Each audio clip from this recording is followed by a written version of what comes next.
morning and very warm welcome to my dear student. Today we are going to start our new lesson 3.6 of class 5, and the name of the lesson is Role of Local Bodies in Solving Social Problems. So here you can see some word meaning related to this lesson 3.6 of class 5, Role of Local Bodies in Solving the Problems. So the word meaning is very essential to understand the lesson. So I hope you will copy this word meaning in your copy. So the word meaning are selfishness means swartha, inhumanity means amanaviyata, inefficiency means akshamata, conducting means sanchalan, collaboration means sahayog, implement means parichalan, eradicating means unmulan, evils means justa, strength means ball, unpleasant means apriya. So these are the word meaning. I hope you will copy this in your copy.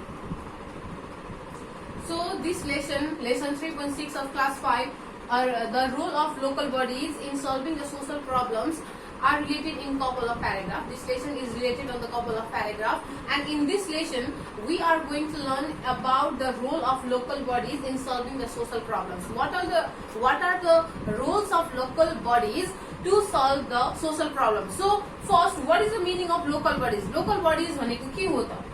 So first we have to know the meaning of local bodies. So what is the meaning of local bodies? Local bodies भनेको के हो त? So local bodies is the organizations or the bodies which work for the welfare of the society, or which work for the welfare of the village or some particular society. Local bodies भनेको एउटा संस्था हो, एउटा bodies हो जसले चाहिँ एउटा particular सोसाइटीलाई सोसाइटीको हितको लागि काम गर्ने गर्छ. So local bodies is a bodies or the organization which work for the welfare of the particular society. So what are the role of the local bodies in solving the problems? So in our society, many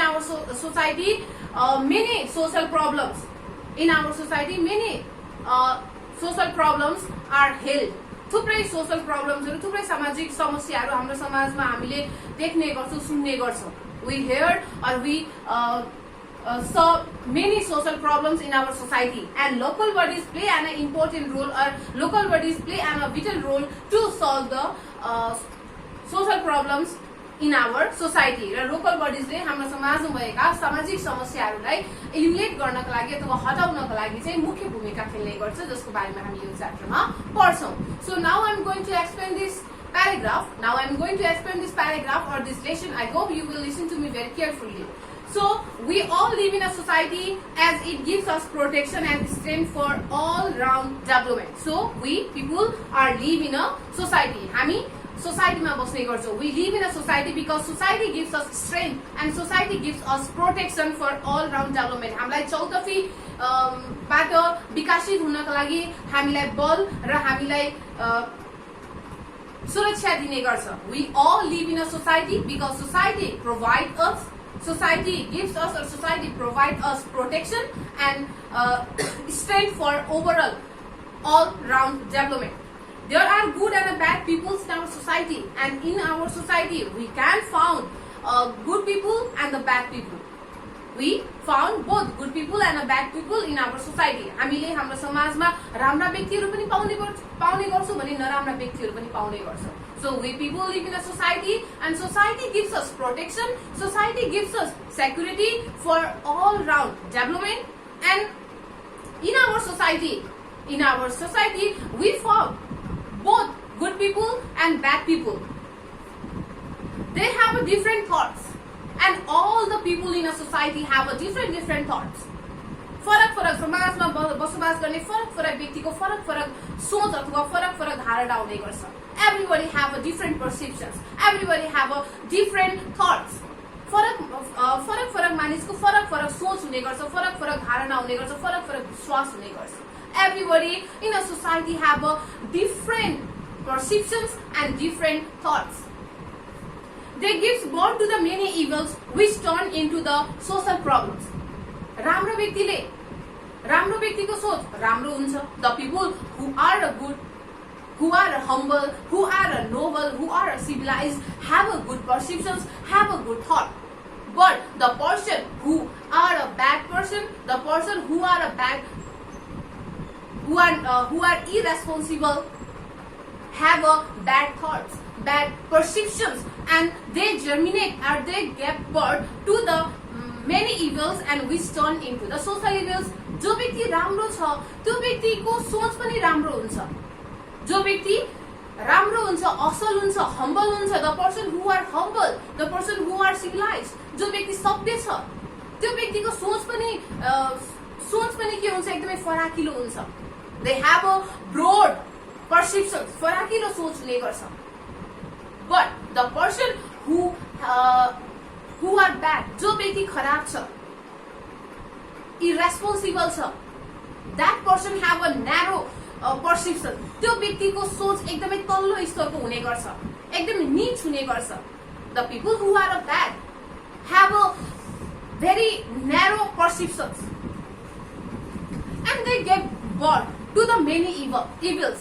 र त्यस्ता व्यक्तिहरूले, जुन व्यक्तिको सोच एकदमै नीच हुन्छ, खराब हुन्छ र सानो हुन्छ, त्यस्ता व्यक्तिहरूले थुप्रै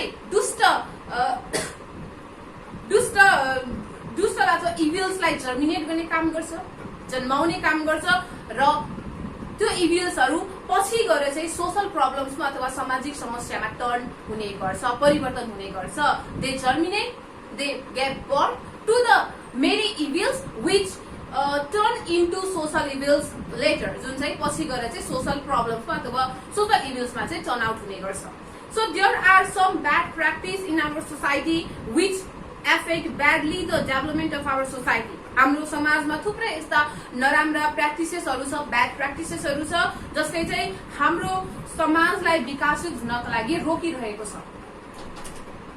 There are many bad practice in our society which affect badly the development of our society. They are called the social problems.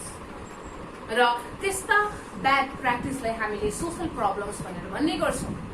Such bad practices are known as social problems.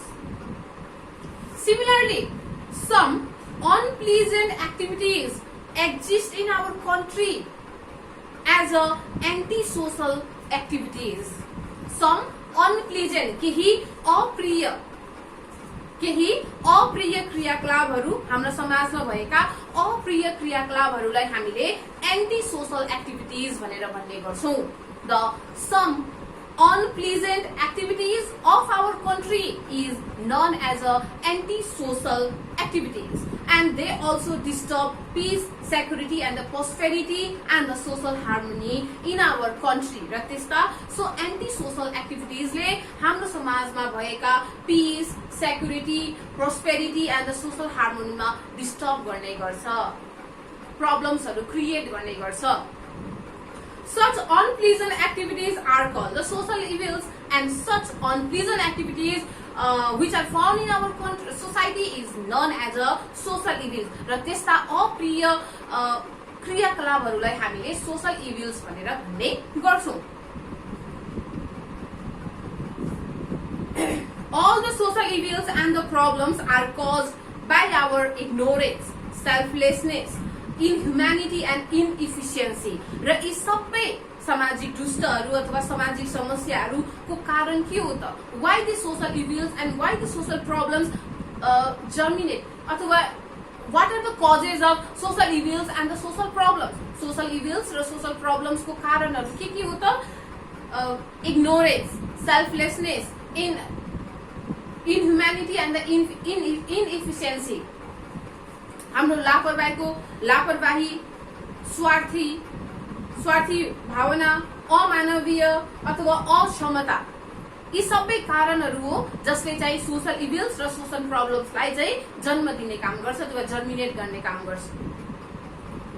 We should unify to fight such causes of the social problems and evils. We should work together to fight against the social problems and evils. हामी सबैजना मिलेर, हामी सबैजना एकत्रित भएर हामीले यस्ता समाजमा हुने सामाजिक समस्याहरू अथवा दुष्ट कामहरूलाई हामीले हटाउनको लागि हामी सबैजना एकत्रित भएर काम गर्नुपर्छ. We should be collaborate, we should be unified as a team, as a group to fight against the social problems and social evils. There are many social organizations at a local level to help us in this regard. र यो सन्दर्भमा अथवा यो सन्दर्भमा विभिन्न संस्थाहरू विभिन्न सामाजिक संस्थाहरूले यो सन्दर्भमा अथवा सोशल इभिल्स अथवा सोशल प्रब्लम्सलाई चाहिँ हटाउनको लागि इलिमिनेट गर्नको लागि इरेज गर्नको लागि आफ्नो क्षेत्रबाट हामीलाई सहयोग गर्दै आएका छन्. There are many social organizations. There are many social organizations at a local level to help in this regard. So, rural municipality, district assembly, local club, user group, mothers group, INGO, international non-government organizations, NGO, etc. can play very important role in eradicating social problems and the evils. Social problems अथवा social evils लाई eradicating गर्नको लागि अथवा erase गर्नको लागि, to erase or to eradicating the social problems and the social evils, these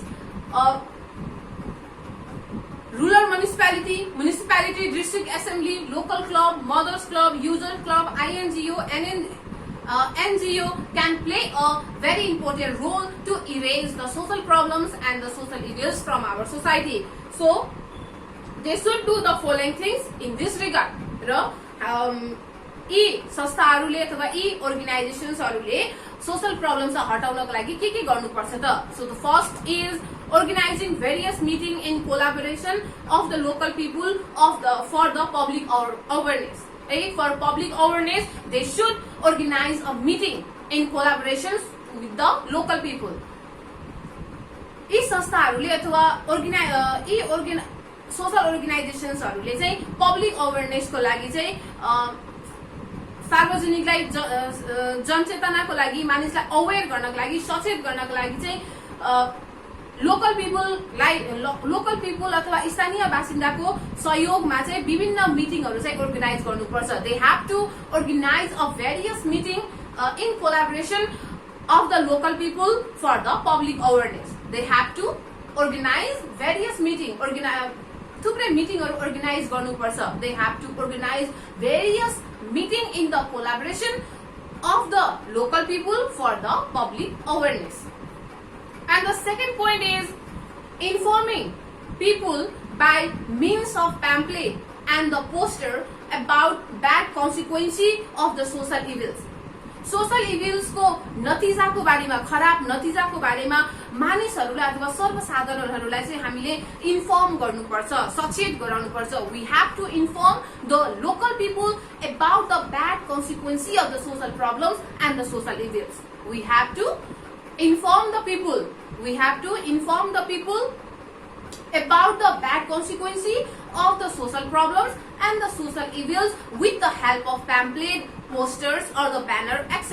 हामीले pamphlet, poster, banner को मद्दतबाट हामीले local peoplesहरूलाई अथवा सर्वसाधारणलाई चाहिँ हामीले social evils को नराम्रो अथवा खराब नतिजाको बारेमा चाहिँ हामीले सचेत गराउनुपर्छ अथवा इन्फर्म गर्नुपर्छ. We have to inform to the local people about the bad consequences of the social evils and the social problems with the help of pamphlet, banner and the posters. Now the third point is making rules and implementing them at a local level. हामीले rules बनाउनु पर्छ. First we have to make rules. हामीले फर्स्टमा rules बनाउनु पर्छ. And making rules is not a big thing. Rules बनाउनु, कानुन बनाउनु ठुलो कुरा हैन. त्यसलाई इम्प्लिमेन्ट गर्नु ठुलो कुरा हो. त्यसलाई सञ्चालनमा ल्याउनु, त्यसलाई परिचालन गर्नु ठुलो कुरा हो. Making rules is not a big deal. जसले पनि रुल्स बनाउन सक्छ, यो त्यो भनेर जसले पनि रुल्स बनाउनु पर्छ, तर त्यो रुल्सलाई इम्प्लिमेन्ट गर्न सक्नु पर्छ. we have to make rules and we must implement them at a local level. हामीले रुल्स बनाउनु पर्छ र त्यो रुल्सलाई अथवा त्यो नियमलाई चाहिँ हामीले परिचालन पनि गर्नुपर्छ. लोकल लेभलमा हामीले त्यसलाई परिचालन पनि गर्नुपर्छ. we have to implement the rules which we make. जुन रुल्स हामीले बनाउँछ त्यसलाई हामीले लोकल लेभलमा इम्प्लिमेन्ट पनि गर्नुपर्छ, परिचालन पनि गर्नुपर्छ. Now the fourth point is mobilizing different local people in eradicating the social problems. We should provide opportunity to the local people also. हामीले local people लाई अथवा सर्वसाधारणलाई पनि opportunities दिनुपर्छ, मौका दिनुपर्छ to mobilize the social problems, to eradicating the social problems. Social प्रब्लम्सलाई हटाउनको लागि चाहिँ हामीले लोकल पिपललाई पनि हामीले अपर्च्युनिटिज मौका दिनुपर्छ. We have to provide opportunity to the local people in eradicating the social problems. Social प्रब्लम्सलाई इरेज गर्नको लागि हटाउनको लागि चाहिँ हामीले लोकल पिपललाई पनि हामीले अपर्च्युनिटिज दिनुपर्छ. Mobilising different local peoples in eradicating the social problems. And the fifth point is conducting different programs like speech, seminar, games for the public awareness. Public awareness को लागि हामीले विभिन्न कार्यक्रमहरू जस्तै स्पीच कम्पिटिशन्स अथवा सेमिनार, गेम्स, यस्ता प्रोग्राम्सहरू अथवा यस्ता कार्यक्रमहरू पनि हामीले सञ्चालन गर्नुपर्छ. We have to conduct different programs like speech, game, seminar, etc. for the public awareness. Now the last point is coordinating with national and the international organization for solving the social problems. समाजमा भएका सामाजिक समस्याहरूलाई हटाउनका लागि हामीले राष्ट्रिय तथा अन्तर्राष्ट्रिय संस्थाहरूसँग हामीले मिलेर काम गर्नुपर्छ. We have to collaborate with the national and the international organization for solving the social problems. So these are the following things. These are the following things that should be done by the local bodies. So this much for today. I hope you understood about this lesson 3.6 of class 5, role of the local bodies in a social problems. Okay, so as you can see here, there are some homework for you related to this lesson. Role of local bodies in solving social problems. So for homework, I have given you 4 true false and 4 question answer. So first come to the true false. Question number 1. Human beings can live without society. हामी human beings हामी मानवहरू समाज बिना बाँच्न सक्छौँ. So is it true or false? Do you think it is true? तिमीलाई लाग्छ यो true? No, it is not true. It is false. Because we human beings can't live without society. We human beings can't live without society. हामी समाज बिना बाँच्न सक्दैनौँ. Because from the early age till now, till now, this science and technology age सम्म आइपुग्दासम्म हामी early एजबाट science and technology एजसम्म आइपुग्दासम्म हामी समाजमा नै बस्दै आएका छौँ. अथवा एउटा ग्रुप बनाएर नै हामी बस्दै आएका छौँ. त्यो एजबाट यो एजसम्म हामी समाजमा नै बस्दै आएका छौँ. That's why we can't live without society, because we live in a society to fulfill our desire, to fulfill our necessity. So to fulfill our necessity, we need our society. So we can't live without society. So right here, false. Okay, the question number 2. We should be unified for solving the social problems. समाजमा भएका सामाजिक समस्याहरूलाई हटाउनको लागि हामी सबैजना एकत्रित भएर काम गर्नुपर्छ. So what will be the answer? Yes, the answer will be true. So village assembly is a national organization. Village assembly भनेको राष्ट्रिय संस्था हो. So what will be the answer? You know it better. The answer will be true. So society should have good people for its development. समाज विकसित हुनको लागि, समाजमा विकसित कामहरू गर्नका लागि समाजमा राम्रा व्यक्तिहरू हुन जरुरी छ. There should be a good people for the development. So the answer will be true. So likewise, you have to do this true false. Okay. Now come to the question answer. Question number 1. What are the full form of NGO and the INGO? NGO र INGO को तिमीलाई full form लेख्न छ. You can write from your book. Question number 2. What do you mean by social organizations? Social organizations भनेको के हो? You have to write the definitions of social organizations in the question number 2. You have to write the definitions of social problems. You have to write the definitions of social problems in question number 2. Okay. Now in the question number 3, write the importance of local bodies in solving the social problems. You have to write the two importance of local bodies in solving the social problems. तिमीलाई local bodies को दुईवटा importance लेख्न छ, महत्व लेख्न छ. You have to write the two importance of local bodies in solving the social problems in the question number 3. Now in the last question, make a list of